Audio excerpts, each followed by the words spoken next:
So cool. Cool. I don't think that should. I have no problem. I'm not worried about you on the DR at all. Maybe you should be. Slight weight difference? A little bit, but it's like easier to touch the ground. That in the middle is your traction control. To adjust it, you just hit that and then you go up or down. You have to have your clutch pulled in. That's it, man. Fuel injected, 90-degree V-twin, 60, maybe almost 70 horsepower? Right, choke off. Oh, this has that extra RPM when you start off. Yeah, man. Yeah, buddy. Ooh, I'm not sure how I feel about this shorty clutch. A beginner bike. Kiss my ass.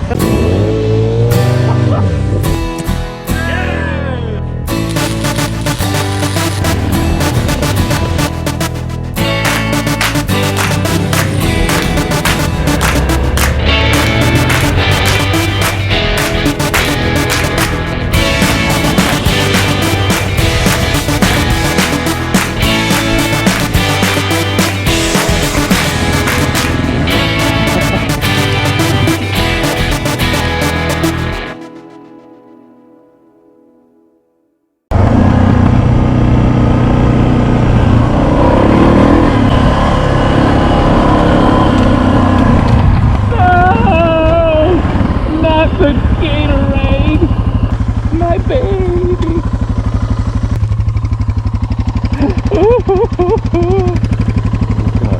Stuff it here, I guess. Maybe. Yeah, that'll do. That'll do, donkey. That's a little. What are they called in Australia? Australia. Kangaroo, like a kangaroo with my.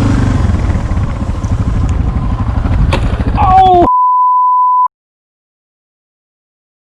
So your first jump is here. You pretty much want to stay like third, second. Probably want to stay first, second. Yeah, I was gonna say, I was like, third's like 80, 90, man. I don't think I'm getting that fast. She knows how to ride, unlike us. Full send. It's just gonna be me going over the handlebars. I can get. Yeah, definitely gonna be outside. It's gonna be a fine balance.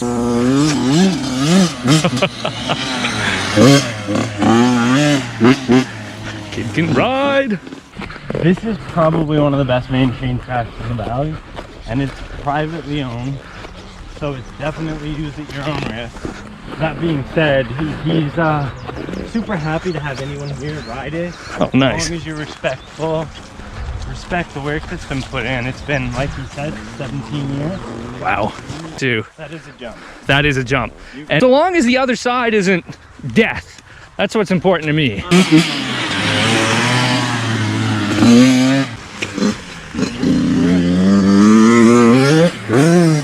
This is probably gonna send you in a this way manner. Yeah, so probably avoid this one. Yeah. You know what? It's not that high though. I'll just kill speed. That's no big deal. If I can kill speed and keep the rear wheel on the ground, I should be able to accelerate right out through this faster than the DR. Sideline will definitely be the way to go. Man, that's intimidating to look at.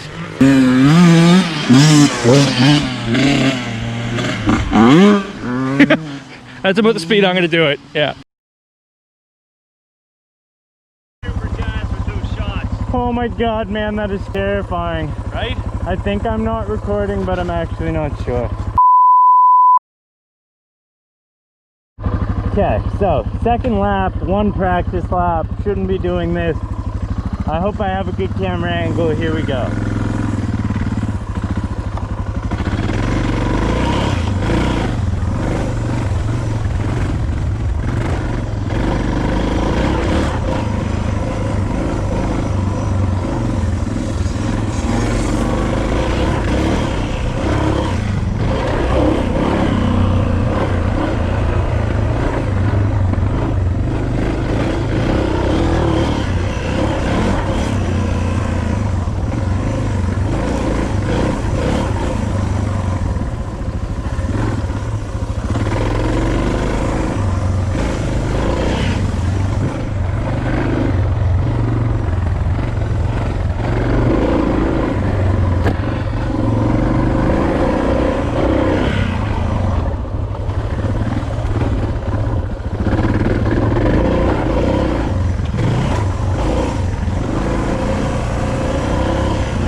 Oh God. Oh, it wasn't recording. Yeah. Yeah.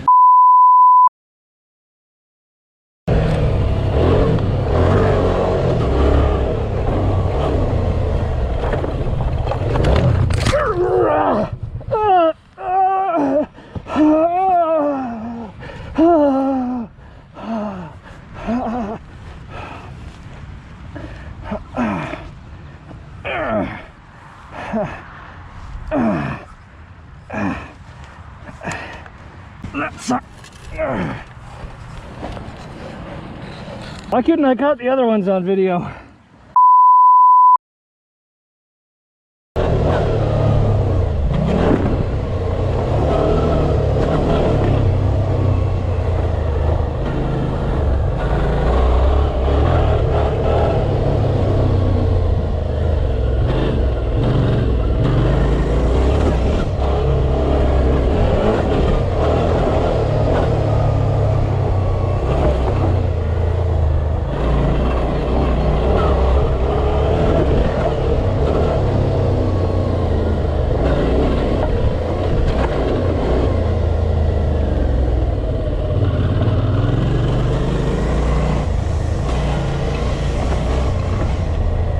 Nice and slow into this corner. Nothing to prove this time.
So what we're thinking is, due to the technical nature of the inner track and the fact that, well, I could barely keep the Strom on it.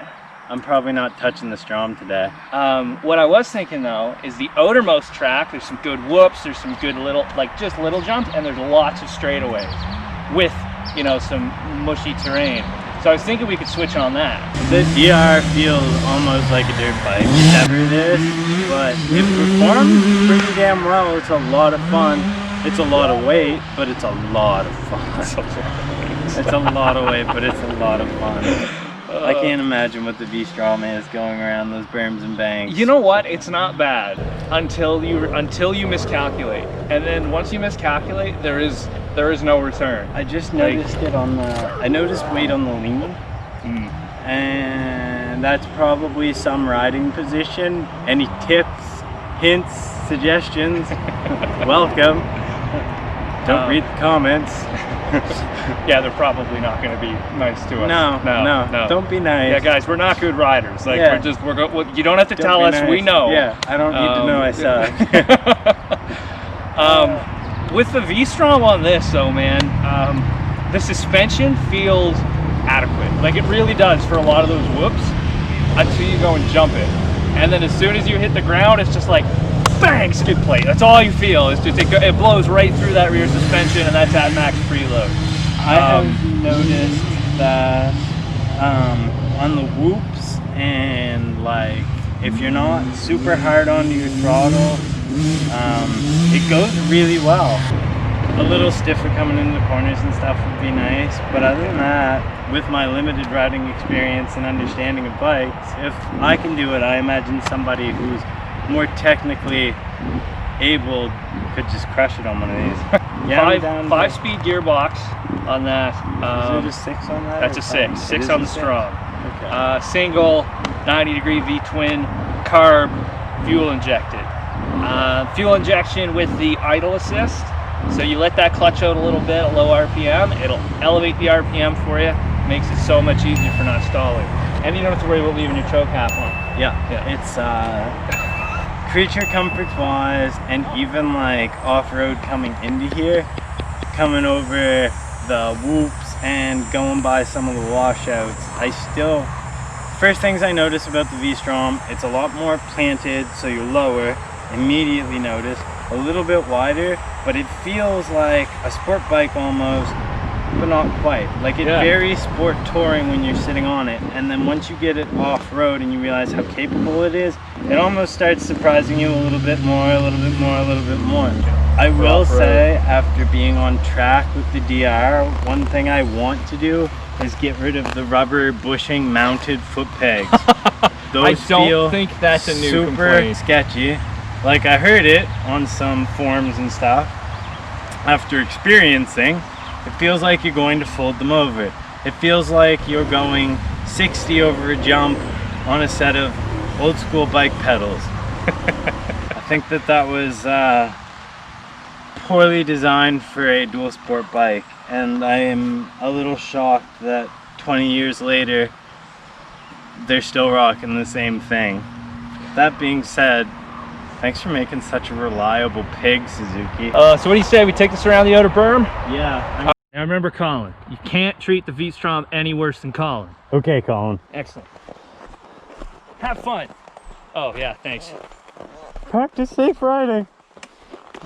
Oh, this terrifying piece of equipment. You're gonna have a blast on that thing. You're gonna get that thing going, and you're just gonna be dying. I really like the just kind of touch the starter and have it go. Hey, don't be afraid to string the engine over. You're good for that 8 grand. Embarrassed.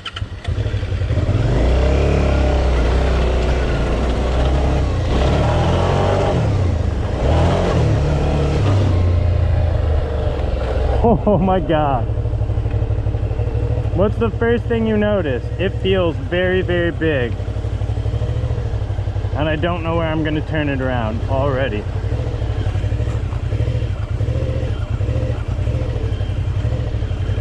Into some mud because it's not mine.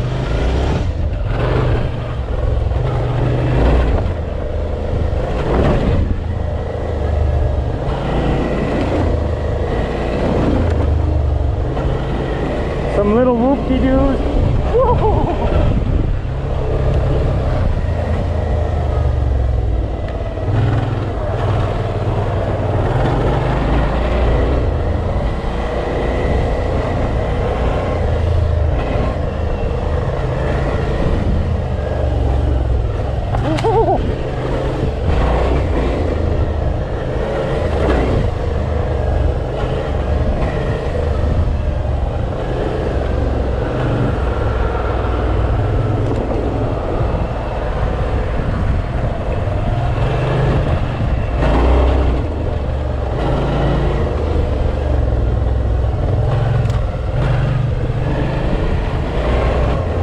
Wow, it feels like so very capable. It's almost unsettling how smooth and like planted you feel off-road. I'm gonna go down this little whoop because why not? Into the loose shit. So yeah, I'm into like real loose sand and goddamn.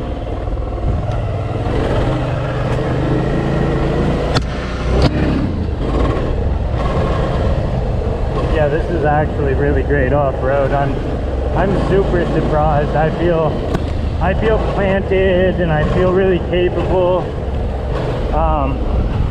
The power delivery is so gentle and like linear. It's not enough that it really, if you come onto the throttle accidentally, you're not going to scare yourself. It's kind of really great. I'm actually really enjoying the V-Strom. I think that coming around the track would actually be pretty good on this. I will say the forks in the front of this are much better than the DR. I'm super surprised, like super surprised at how this goes. Yeah, goddamn, this is actually a lot of fun. Yeah, you can, yeah, I'd bounce this through a single track, why not? I mean, at the end of the day, I hear a lot of shit about close to a KTM price point and all these other things, but when I think about the fact that, yeah, I could spend a little more money and get a KTM, but at the end of the day, you're spending that extra money in the maintenance as well. So you spend that little bit of extra cash, and then eventually you're spending that little bit of extra cash, and so with that, I mean, the intervals of service on this thing, and I mean, Colin's far from gentle with it. Jesus, he let me ride it, so that'll tell you everything you need to know about it. But yeah, it's just, it's impressive. Its power feels smooth, the bike feels really stable. I'm on some loose ground, I've been on some muddy stuff, I've fired it around a corner with traction control on. And I mean, it's just a little happy bike. I'm thrilled with this. This is great. I'm having a blast. Into the muck, slide it out a little bit. Yeah, buddy. No, this thing's great. Holy crap. Yeah. All right, I know there's trail mix waiting for me when I finish. ODR and all your single cylindered sweetness. Sorry, V-Strom, I'm not gonna cheat on you for long.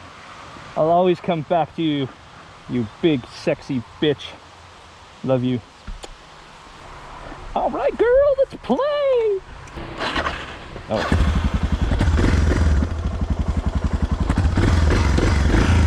All right, let's do a quick little, oh, that. I'm not the first person today.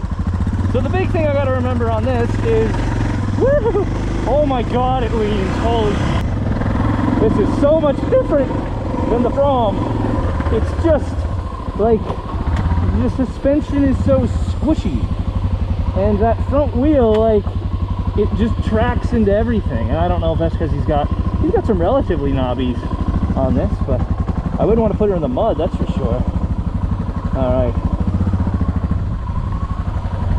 Oh, so yeah, no ABS, carbureted instead of fuel injected, soft as shit suspension, but tons of travel. So I think I'm gonna find the rear end likes to go out, and that front wheel, that should probably be fine for most of what I'm doing. All right.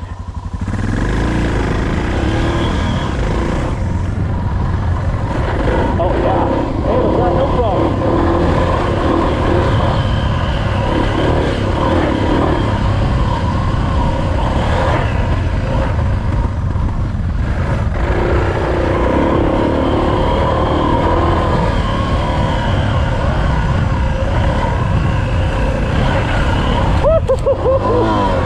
Oh, the V-Strom wouldn't handle that. Oh, this thing's a blast. Oh, what did I do? What did I do to the gearbox? Am I in like third gear? What? I'll figure my lights out here. Oh my God, squishy though.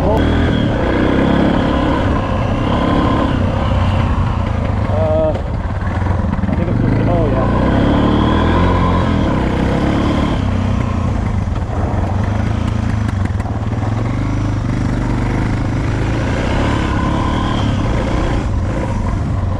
Tells me this is going to not handle the mud super well. You know what? That does a pretty good job putting me through that. Yeah, it definitely gets that dirt bike feel with the nice plush suspension in the ground clearance, even though it's not quite firm enough with those really soft stock suspension or stock factory springs.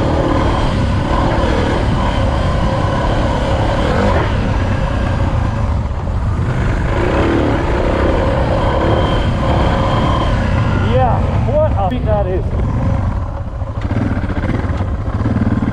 Yeah, that is just a blast. Holy moly. Very forgiving. Like I don't know if it was this one or this. There's a couple of these I think it was right here. I did that first lap. I went down in and I was like, oh, I'm done. But this is just so forgiving, and the suspension on it, my God. Soft, but yeah, it'll be nice to you. Oh, buddy, that is just wow, what a load of fun. Yeah, I know. Super classy. All right, let's sit in front of the camera and pretend we know what we're talking about. So, trying to keep in mind that they're both designed to do kind of completely different things, but then the same thing. There's definitely, I'd say there's like two ends of the spectrum. There's adventure, which is the Strom, and there's dual sport, which is closer to the dirt bike, motocross. Yeah. And I think that's the DR. But there's this magic little pocket in between where in reality, like, they're happy to live together in harmony. Yeah. I think money is going to be the biggest determining factor for a lot of people.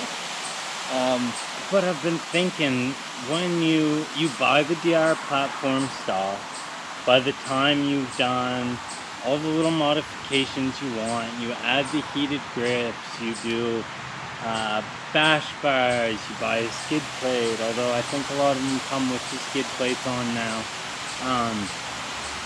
Once you start adding the accessories, the saddlebags, you know, a nicer seat, the things that make the V-Strom that extra price point, you're pretty much there anyways.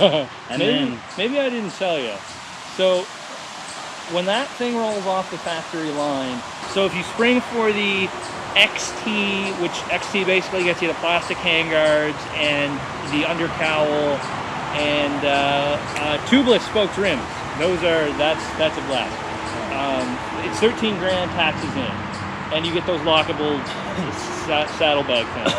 But I think that's, I've thought about it. I was actually rambling on around my lap on it. I thought about it, and when you think about it, even though you're getting close to the KTM price point and a few other bigger bikes and like more expensive bikes, your service intervals. Oh my God, yeah. Like your service intervals on that, the often that you like actually need to change the oil and the filter, like you're just getting more time riding, less time wrenching.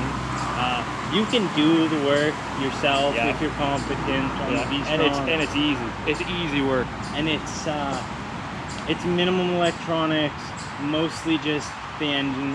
It's very mechanical. Yeah. Whereas you're getting into the more electrical stuff when you hit that just slight next price point. And that's what kind of wins for the V-Strom, because if you really think about it, we just proved that you can single track that if you really want to. I mean, turning it around is a bit of a bitch, but if you're on the track and you're competent enough, turning around's not really an option. Fair enough. So, like on a trail that you've scouted ahead, if you're riding within your riding ability, that's a really capable bike. It is. It's extraordinarily capable. I didn't want to talk too much about it because I'm a bit biased. But I know, I love that bike. I come from a dual sport and street bikes. So like I started my life on the 600s and the 300s and the 125s of the crotch rocket world as a squid. And then I slowly worked my way up, and then was stupid and had to wait a little while. And then when I started again, and then I went to a dual sport, and I can honestly say, in the amount of time that I've ridden off-road predominantly, as opposed to my time on-road, I've increased my skills tenfold in 2 years of off-road riding as opposed to 5 to 8 years of riding on-road.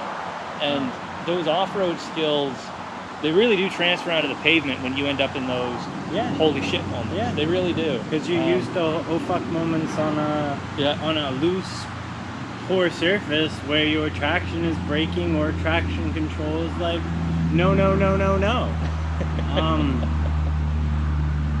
I like the fact that you can turn the traction control on that off. And it saves the setting. I like the fact that it's quick and easy to use. I'm not scrolling through 4 or 5 different menu screens, and then still after I've shut it off, I'm completely unsure as to whether it's off. It's all on one screen. It's a very user-friendly bike, and I understand why people look at it and go, oh, it's a beginner's bike and all that stuff. But I honestly feel if you were a competent rider at an advanced skill set, you could have a blast on that bike, and you'd spend, if you wanted to do everything to it, into the KTM price range, but I guarantee you'd feel less bad and probably service it a lot less. Yeah. Forums, and this is the other thing. You look on the forums, the Suzuki forums for either of these bikes, there's just like hundreds and thousands of people who have all had the same problem or done the same modification as you, and all the info's there. Everything you need to know, everything you want to know. Yeah, that bike, that V-Strom is pretty wild. It's just it needs about $1,500 out of factory to get it ready to ride off-road. You need a new set of tires, you need a skid plate, you need crash bars, period. The factory handguards are actually okay, despite what people say. They'll get you through a few crashes, but once they crack, they're pretty much done. I got about a year out of them, and then it was time to replace them. Let's talk about that DR for a second. Oh man, you want to talk about a bike you can just hop on and just have a blast? That's it. As soon as you get on, it's plush, and I'm 5'10", 5'11", somewhere between there, and I can still almost put my foot all the way on the ground, so long as I'm on level ground. You start getting into that off-camber stuff, it's a bit challenging, but it's about 150 pounds lighter than that V-Strom, which is friggin' noticeable. And for $7 grand, brand new, taxes in, out the door, all these prices are in Canadian. Like Jesus, even if you're like, oh, I need the suspension's crap, I need to overhaul the suspension, I need to do a jet kit, you're still only in like $1,500 after the fact, $8,500 in. You've redone your jetting and your carb, your suspension front and rear is done, and you've really got a capable dual sport bike.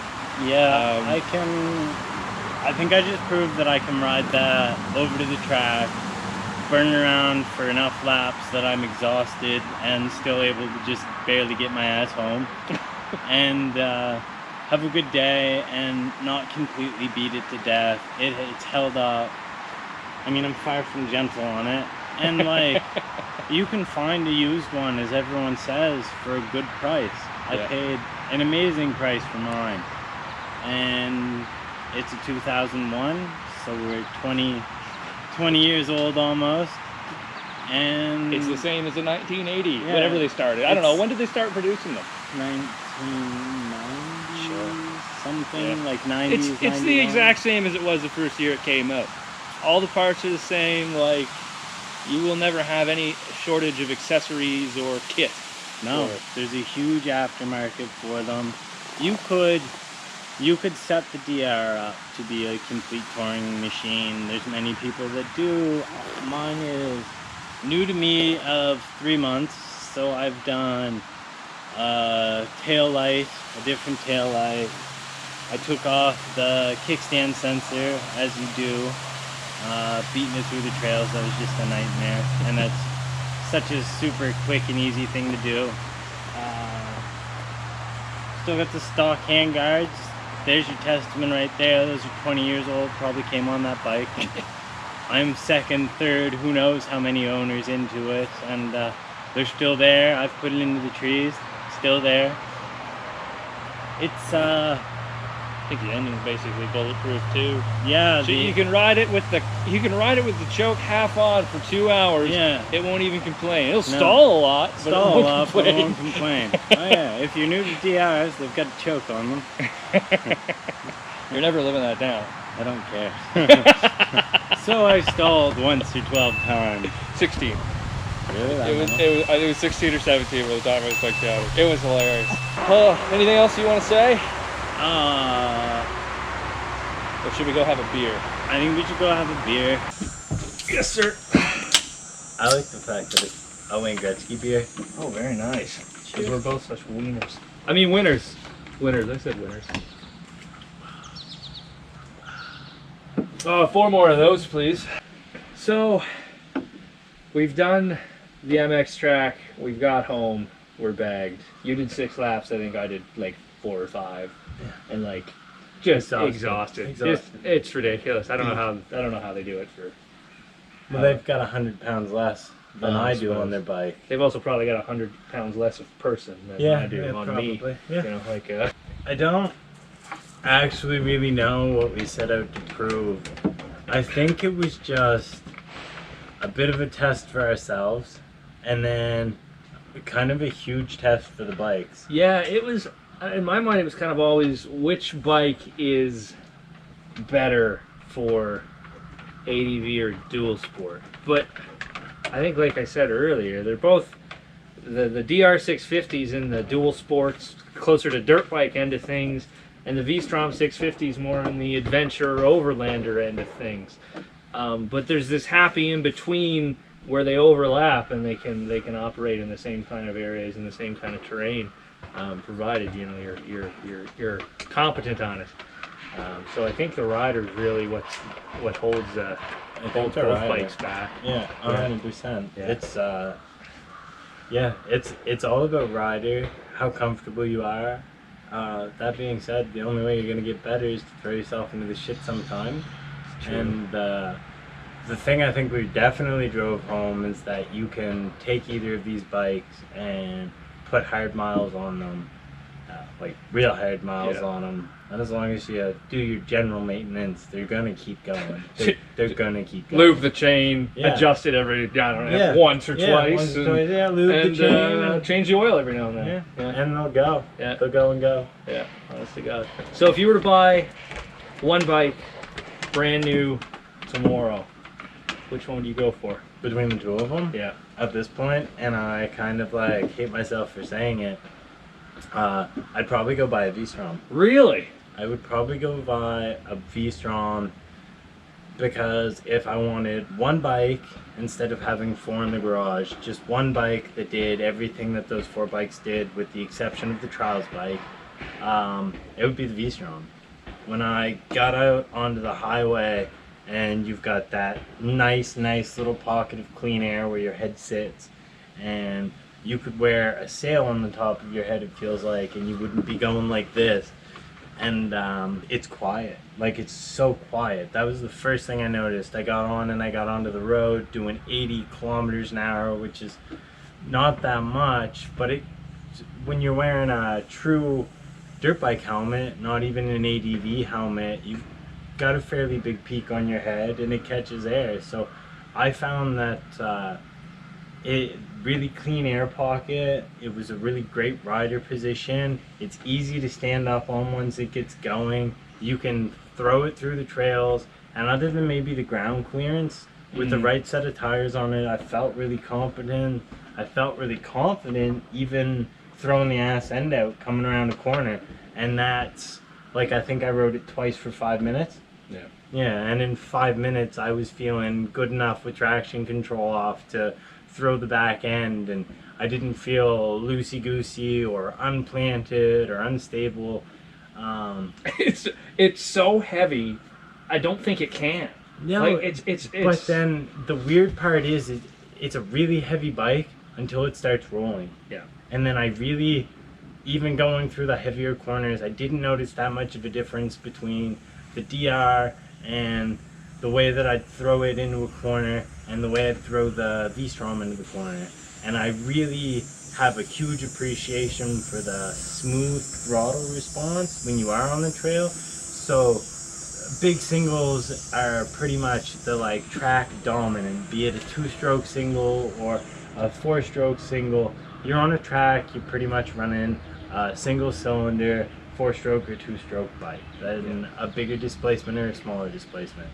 And taking that V-twin on, I would really kind of like to see a V-twin dirt bike show up. Yeah, I think it would be a great idea. They have a V-Strom 250. Do they? And I'm not sure what geographical region they have it in, but they do. And I would kill to have one of those and kit it up as a dirt bike. Yeah. That would be unreal. So if you were to buy a bike today, you go with the V-Strom 650. I would. Wife said you've got to sell all of the bikes you have in there. You can have one bike. It's your bike to grow old with, to learn on, to advance your skills, to do all the things you want to do. I can take it on a tour. I've seen it go through the same shit that I've gone through on a 250, on a 450, on a 650. But a little slower, a little more cautious on the line. Definitely more cautious. But it went through the same thing. It did it without much struggle. And you could have been working that much harder than me if you're not losing that much more weight, right? So, like, I'm just saying, bang for the buck. You've got a shorter inseam. I'd be really hard pressed not to show up with a V-Strom. It would be a hard choice after getting my feet wet in a little bit. And like, I drove a KTM 790 Adventure R for a whole day in some horrendous shit, to say the least. It's a bigger bike, it's a higher sitting bike, it's got a greater ground clearance, and flying on a straighter section of trail or going through something not quite as technical, I probably felt more confident on the 790. But honestly, if I was getting into the more technical stuff, the low range of the V-Strom with the low seat height and the ability to get your feet down in the oh shit moment, that's a difference between walking your bike down or riding your bike down in a lot of situations. And once you get into cost of maintenance, yes, and you know, cost of replacement parts, who can work on the bike, I think you can say that for the DR650 too. I mean, Jesus, you can put regular in that thing, and it'll chug along without much care. Yeah, I think it's more of a Suzuki in general kind of thing. The maintenance, it is simpler. The parts are cheaper, but they're just as reliable, if not more so, than KTM's, because, like you said, sometimes the difference between being stuck in the woods and getting out of the woods is some electrical doodad keeping you from starting it up. Yeah, exactly. And the fewer you have on your bike when you're out in the middle of the woods, generally the better off you are. Yep. Especially when you're driving remote and you're not super competent with your tools, but you can get the basics done. Peace of mind. I'd say that I'd end up with the V-Strom for peace of mind, knowing that I could do just about anything I wanted to. And I feel like as you got later into your riding season, so we're midsummer here in Nova Scotia, we're probably at almost our peak heat. Yeah. Probably downhill from here, and in September, October, when I'm doing those late fall miles, oh, you'll want the fairing. I'm gonna want the fairing, and I'm gonna want that windshield, and like those little things, those make a difference. I'm not gonna want them if I'm driving down to the track and bombing around, but you know, at the end of the day, I just watched the V-Strom do it, and you had just as big of a smile on your face as I did on mine. That's true. That's true. No, I'm blown away. You said you'd buy a V-Strom, because I was thinking the exact opposite. I would buy a DR650 brand new today, $7 grand. Like, oh yeah. Oh yeah. And like, you just can't buy a motorcycle for $7 grand anymore. You just can't. No. And if you look at what these Aussie guys are, yeah, for what you get, it's kind of incredible. I mean, it's, you know, there's some parts of it that are shit compared to the newer double the price bikes, but it's nothing that you can't fix with an extra $1,500, and then you're still only $8,500 in if you buy it brand new. That's being generous. I mean, yeah, I'm $1,500 into the whole motorcycle, and I think today spoke for itself. Yeah, that thing was fun. Yeah. And forgiving. Oh my god. Yeah. And just plush. Just so plush. I'd want a little firmer when you're coming down those jumps. The plushness with 200 pounds on it is a little bit, but I could go for about 6 inches more suspension travel on that Strom too. Yeah. That being said, through the, like on the track, realistically, other than to do something like this, who's taking their V-Strom out to a dirt bike track and nailing it around it? If you are, please send us the link. We'd love to see it. I really like. I would die. I love watching that stuff. Yeah, Yeah. absolutely. I want to see it, but like at the end of the day, And if somebody wants to lend us their V-Strom 1050 that's outfitted for off-road, you just let us know. We'll beat that thing around. Yeah. No, we promise we'll be nice. Yeah. Ish. Anybody who has something they want to donate to ride. We like old things and new things. The less shiny they are, the better. Yeah. If you want to donate some, 3000 megahertz C15 Corsair RAM for the video editing too, that'd be great. Yeah, just please help us. In summary, Anybody who says a V-Strom is not capable is a fool. anybody who says a DR650 is No fun is an not idiot. enlightened. Yeah. Yeah. Yeah. And we're not talking like enlightened. We just mean Like not enlightened. Yeah, just not. Go it's learn not how to fair. ride. Yeah, go learn how to ride. If you can't have fun on the DR650, the problem is you. yeah, at any point in your life, then the problem is 100% you. It's not that it isn't enough power. It's not that it. It's not the suspension. Yeah, it's not the suspension. It's not the gearing. Wheelies for days, for no reason, no problem. You can jump it over some reasonably technical shit, and it'll do it stock. It'll bottom, but it'll do it. Yeah, I mean, yeah. At the end of the day, you ride to have a good time.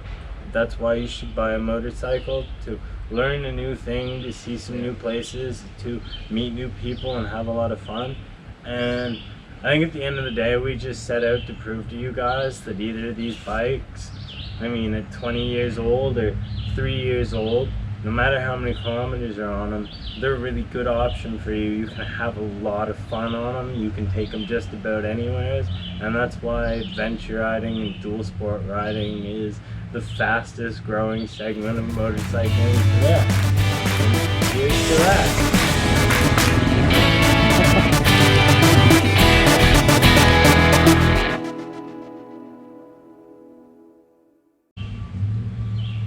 Oh God, there was only a tiny little bit. I just did it for the photo, but it was so warm. It was like hotter than piss warm. It was Probably.